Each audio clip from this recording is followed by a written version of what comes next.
Bonjour à tous et bienvenue sur ma chaîne, j'espère que vous allez bien. Donc je m'appelle Tatiana et je suis très heureuse de vous retrouver cette semaine pour vous parler encore une fois du minimalisme. Cette vidéo, elle sera un petit peu dans la continuité de ma vidéo précédente pour ceux qui l'ont vue. Et pour ceux qui ne l'ont pas vue, je vous invite tout simplement à aller la voir. Donc dans ma première vidéo, je parlais surtout du minimalisme et des 5 choses qui ont changé en moi depuis que je suis minimaliste, depuis que j'ai décidé de devenir minimaliste. Et aujourd'hui, je vais vous parler des 5 choses que je souhaiterais recommander aux gens qui vont commencer à devenir minimaliste. Je ne sais pas si ça se dit. En tout cas,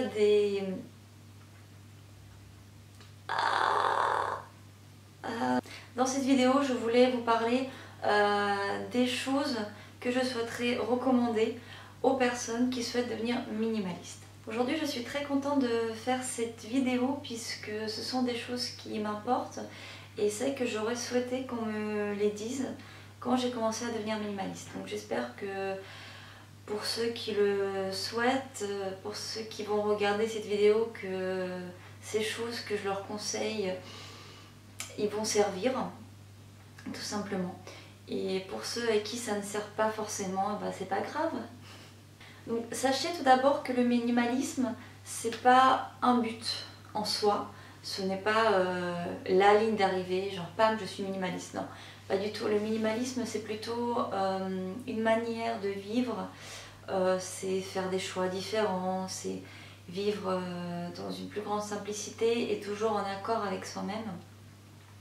Le minimalisme c'est un cheminement, c'est un parcours, c'est une façon de vivre, une façon de consommer beaucoup plus responsable envers l'environnement, envers soi-même.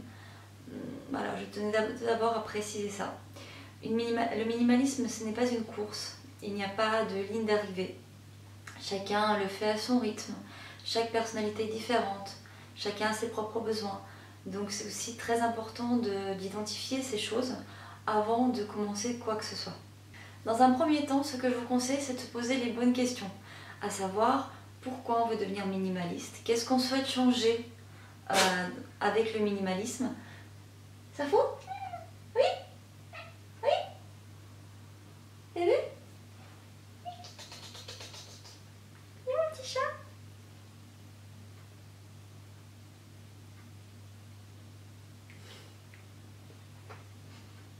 Il est trop mignon. Oui. Oui, mais là je peux pas. Là je peux pas. Donc comme je disais, voilà, se poser les bonnes questions, se demander qu'est-ce qui nous a incité à devenir minimaliste. Est-ce que ce sont les autres? Est-ce que c'est une volonté personnelle? Est-ce que c'est un livre? Est-ce que c'est une vidéo qu'on a vue sur YouTube? Voilà, se poser toutes ces questions. Il faut aussi se demander comment on se voit, vers quel but on va. Comment est-ce qu'on se voit dans une semaine, dans 2 semaines, dans un an, 5 ans. Visualiser son intérieur, visualiser son mode de vie pour que cette tâche, ce cheminement vers le minimalisme se fasse de la meilleure manière possible et qu'à la fin, ce soit une récompense pour vous. Il faut se demander par exemple, qu'est-ce qui nous pousse à être minimaliste? Est-ce que c'est pour économiser de l'argent? Est-ce que c'est pour manger de manière plus équitable? Est-ce que c'est, encore une fois, comme le minimalisme devient de plus en plus à la mode, est-ce que c'est pour suivre les tendances parce qu'il y a de plus en plus de gens qui le font? Est-ce que c'est pour avoir moins d'affaires et pour se libérer, pour se soulager matériellement? Il y a plein de questions qu'on peut se poser concernant le minimalisme et je pense que la première étape c'est de se poser et de se demander pourquoi. La deuxième chose que je vous conseillerais, c'est de lire des ouvrages, des livres qui parlent du minimalisme. Moi par exemple j'en ai lu plusieurs avant de commencer et en même temps que je commençais aussi j'en lisais et j'en lis d'ailleurs toujours et je suis toujours en train de désencombrer ma maison parce que je trouve qu'il y a encore trop de choses. J'ai commencé par lire La magie du rangement de Marie Kondo. Ce bouquin, c'était le tout premier que j'ai lu sur le minimalisme. Il m'a surtout appris à comment désencombrer ma maison. Quelle étape suivre, par quoi commencer, quelles questions se poser avant de jeter ou garder tel ou tel objet. Si vous souhaitez, dans une autre vidéo, je peux vous parler de l'ouvrage de Marie Kondo plus en détail. Après, je pense qu'il y a d'autres youtubeurs sur YouTube qui ont déjà fait pas mal de vidéos là-dessus qui sont très intéressantes. Donc je vous conseille aussi d'aller les voir. Le second ouvrage que j'ai lu après celui de Marie Kondo, c'est L'art de l'essentiel de Dominique Leroux. Dominique Leroux est une écrivaine, elle est vraiment spécialiste dans ce domaine. Elle a écrit énormément d'ouvrages là-dessus et d'ailleurs ces ouvrages que j'ai commandés sur Amazon que je vais bientôt pouvoir lire. Mais L'art de l'essentiel, c'est vraiment un très très bon livre. Il nous met vraiment dans le minimalisme, comment dire. Ça se voit et ça se ressent quand on lit ses ouvrages que Dominique Leroux, c'est quelqu'un qui connaît parfaitement son sujet sur le bout des doigts. À chaque petit chapitre, elle nous donne une citation d'un livre qui parle du minimalisme, qui va introduire sur le chapitre qu'elle est en train d'écrire.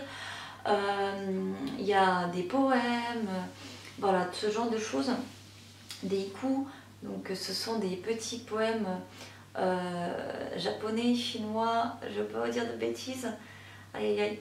Bref, je ne veux pas vous dire de bêtises, des haïkus. Voilà, ce sont des petits poèmes orientaux. Voilà, ce genre de choses. Et c'est vrai que Dominique Leroux, elle nous aide à saisir l'essence même du minimalisme et du zen. Puisque elle, pour elle, et c'est vrai, le minimalisme et le zen, c'est la même chose. Donc après, il y a des personnes qui, par la suite, après le minimalisme, se tendent de plus en plus vers la religion bouddhiste. Et ces deux choses sont complémentaires. Et d'ailleurs, je conseille aux gens qui commencent le minimalisme de s'intéresser également à la culture zen et au bouddhisme. Ça leur permettra de se libérer du poids matériel. Ça les aidera en fait tout simplement dans leur cheminement. Lire des ouvrages sur le minimalisme, ça peut aider dans votre processus, mais ça peut également décourager certains. Je vais m'expliquer. Ça peut encourager des gens à prendre cette voie, comme ça peut décourager certains à la prendre, puisqu'ils ne vont pas forcément se retrouver dans ce mode de vie, dans ce style de vie. En lisant les ouvrages, ils vont finalement se rendre compte que c'est peut-être pas leur chose. Et en s'en rendre compte, j'ai envie de dire que c'est tant mieux, puisque comme ça les évitera d'avoir par la suite des regrets, d'avoir jeté des choses, des biens qui les tenaient, tout simplement pour ce courant, ce mode de vie qui prend de plus en plus d'importance dans notre société.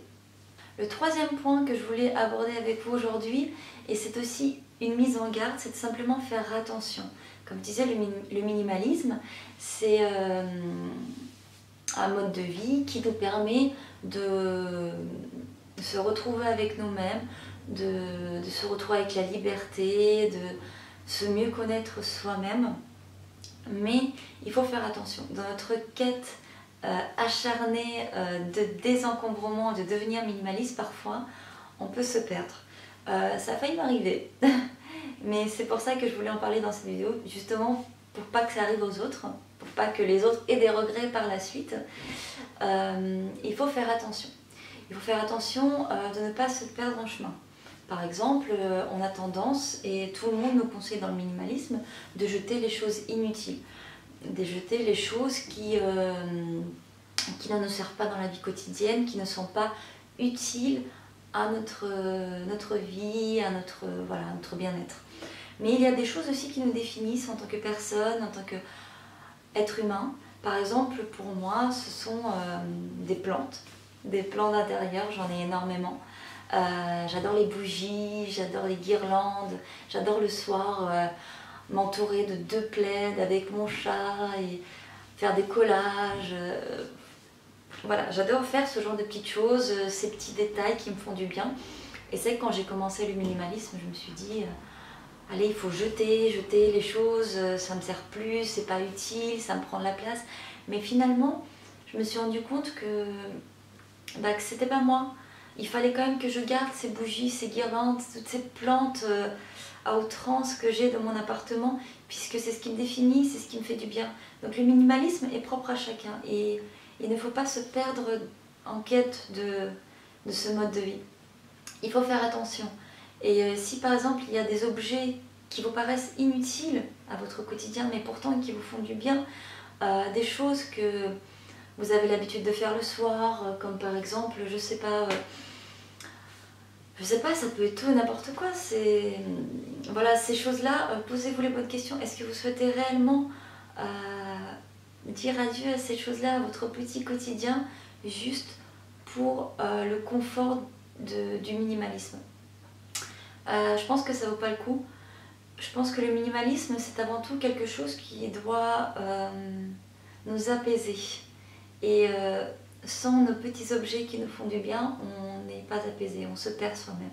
Donc voilà, je voulais vous en parler pour vous mettre en garde, tout simplement. La quatrième chose de laquelle je voulais vous parler aujourd'hui, et à laquelle il faut faire attention quand on commence le minimalisme, c'est la durée de notre cheminement.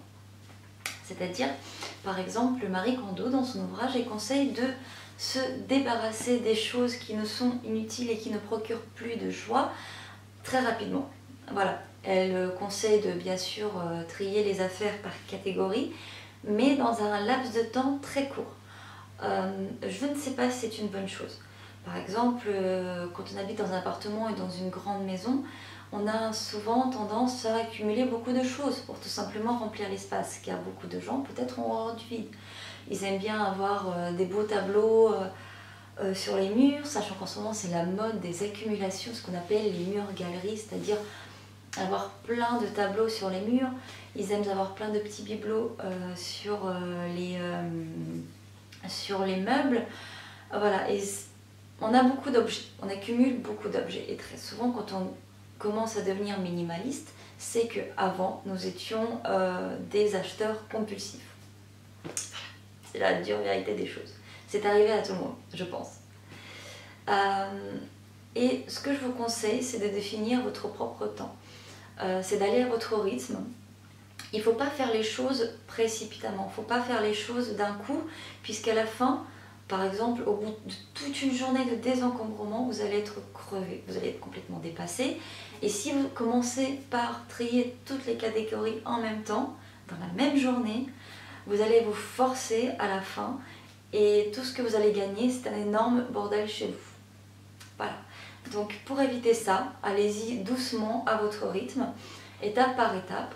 Par exemple, commencez dans un premier temps à désencombrer 50% de vos vêtements.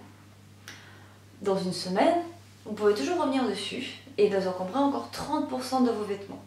Vous n'êtes pas obligé de vous débarrasser de tous vos vêtements d'un seul coup. Vous pouvez y aller progressivement.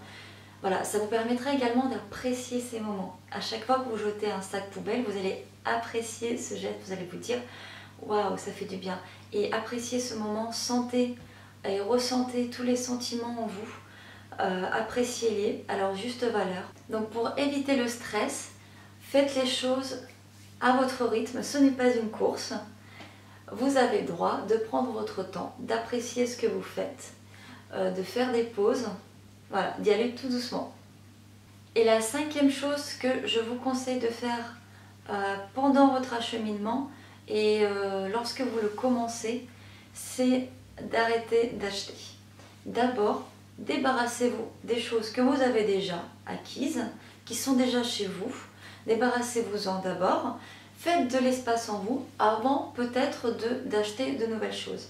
Mais à partir du moment où vous commencez à désencombrer votre maison, je vous conseille de ne plus acheter de manière compulsive.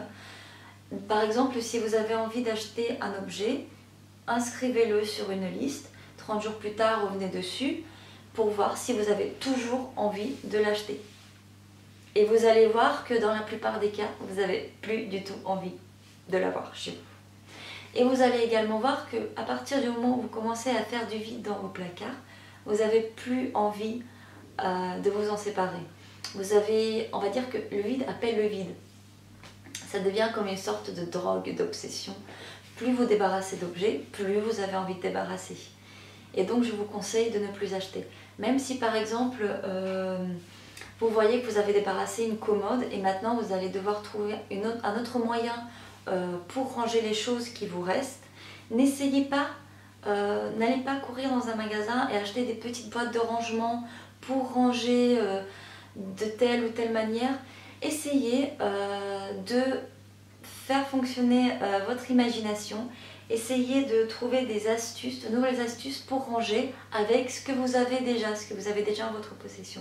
N'essayez pas d'acheter de nouvelles boîtes de rangement ou de ces choses-là. Tout simplement ranger dans les endroits que vous avez déjà, avec ce que vous avez déjà. Cette vidéo touche à sa fin. En tout cas, j'espère sincèrement que les conseils que je vous ai donnés vous serviront, que cette vidéo vous aura plu.